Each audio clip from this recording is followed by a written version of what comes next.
This is the McLouth Steel Plant. The building complex extends over a half-mile. 45 buildings in total sit on several tracts of land with an area of about 280 acres. It sits just a few hundred feet from the Detroit River in Trenton, Michigan. The 3.6-mile perimeter contains about 1.5 miles of riverfront where there is a well pump station and a water treatment center for when the water returns from the factory. Using the interconnected Great Lakes, millions of tons of iron ore were shipped from the Upper Peninsula of Michigan.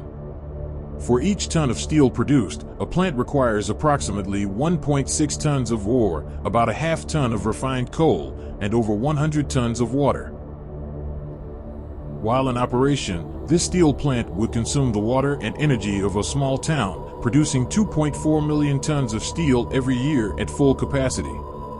That's 4.8 billion pounds, or the weight of 6.5 Empire State Buildings. The enormity of these structures is a testimony to the booming U.S. steel industry of the 1960s. In 1963, McLouth Steel had a record sales year of $234 million with earnings of $17 million.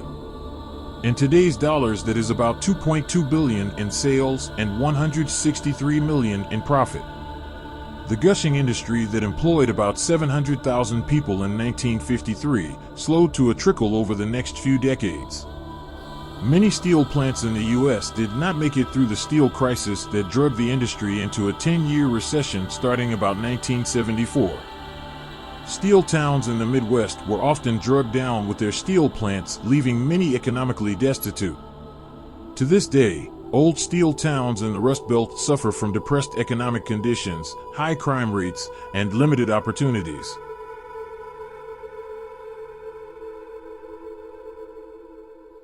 For 25 years after McLouth Steel declared bankruptcy, this behemoth decayed while in disuse and spawned a series of environmental and public health emergencies.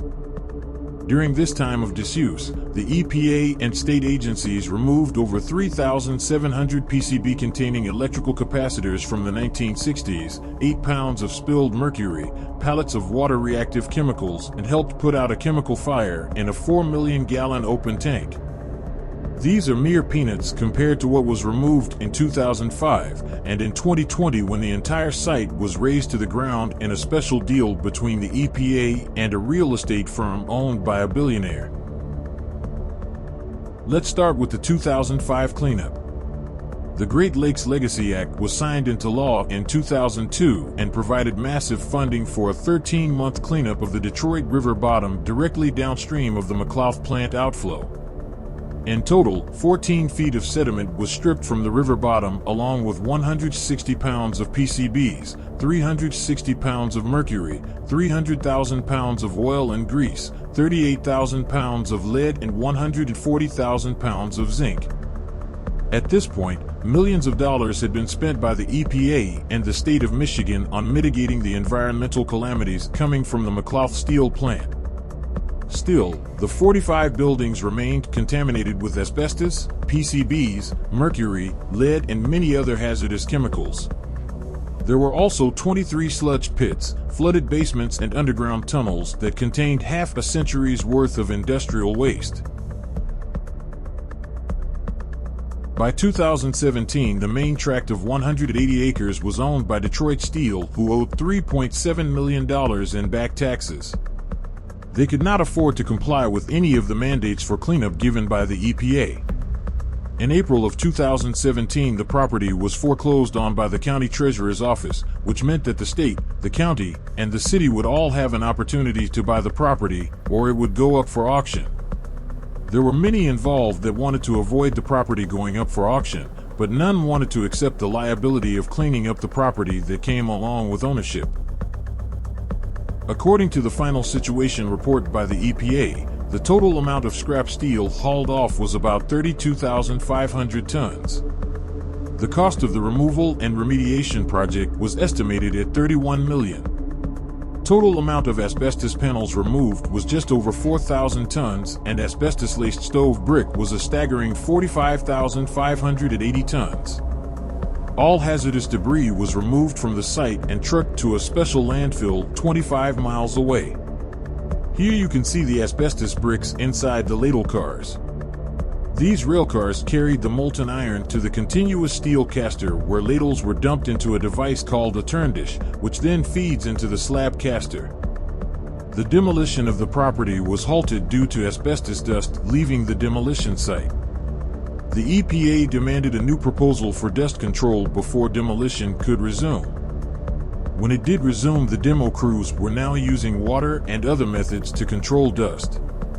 Part of the special deal made with the new owner of the property was that they pump out and properly dispose of the sludge and contaminated liquid in the 23 pits, sumps, and flooded basements around the property. The largest of these contained an estimated 5.2 million gallons of liquid and sludge.